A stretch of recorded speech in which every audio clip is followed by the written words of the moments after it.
Hi there, I'm Kevin and I would like to show you something really cool. So here in this example, we've got a list of campaigns, and as you can see, some of those campaign names, they have a country code in there. And this is usually the case where you send a lot of campaigns to different markets or maybe to different segments, and you would like to use that piece of information in your campaign name to, I don't know, group all of the campaigns with the same value.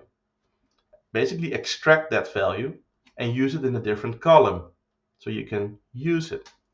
So I'm going to show you how you can do that in SEINō. And yeah, let's start there. So you go to settings, I go to the data model, and here you can see the complete data model that we have generated automatically by connecting to your email marketing automation platform. But you can also add your own fields, and that's what we are going to do. So I will add a field, a dimension, and I will call it country.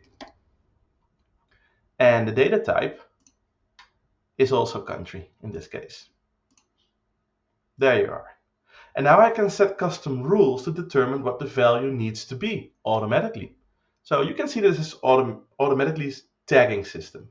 So I will set a condition where the campaign name contains AS. Then mark this campaign as Spain.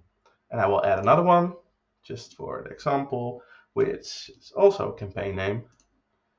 E contains, not equals, to RU, and then label it as Russia. There you go. And if none of those rules match, then I would like to have a fallback, which is the Netherlands. So now if a campaign has RU in the campaign name, then it will be labeled as Russian. And if it has AS, then it will be labeled as Spain, right? And if it doesn't have any of those values in the campaign name, it will be labeled as NL. That's the Dutch market. I will save it. I go back to my data set.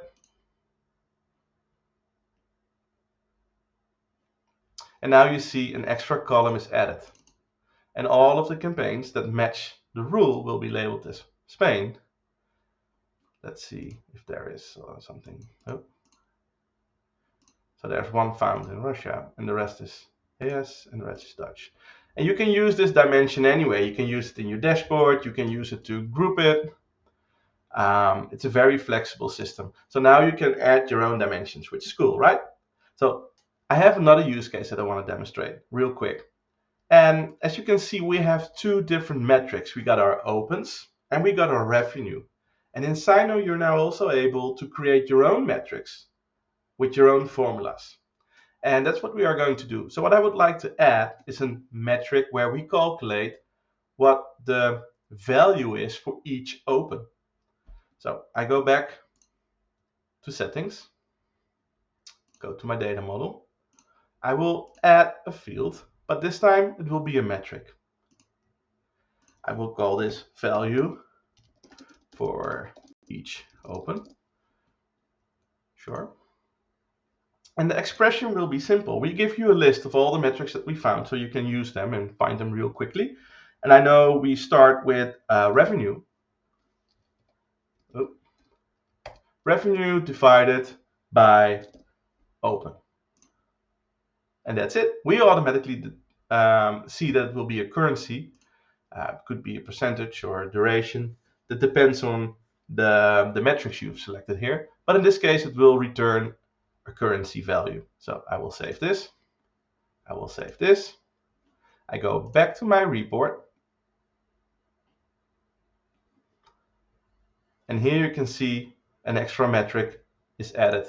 And it automatically will calculate for all the campaigns that are sent and aggregate it on the country code. So that's it. Pretty cool. I hope you like this update. It gives a lot of extra options. It's more flexible now, and I hope you can play with it. Let me know what you think of it, and talk to you later. Bye bye.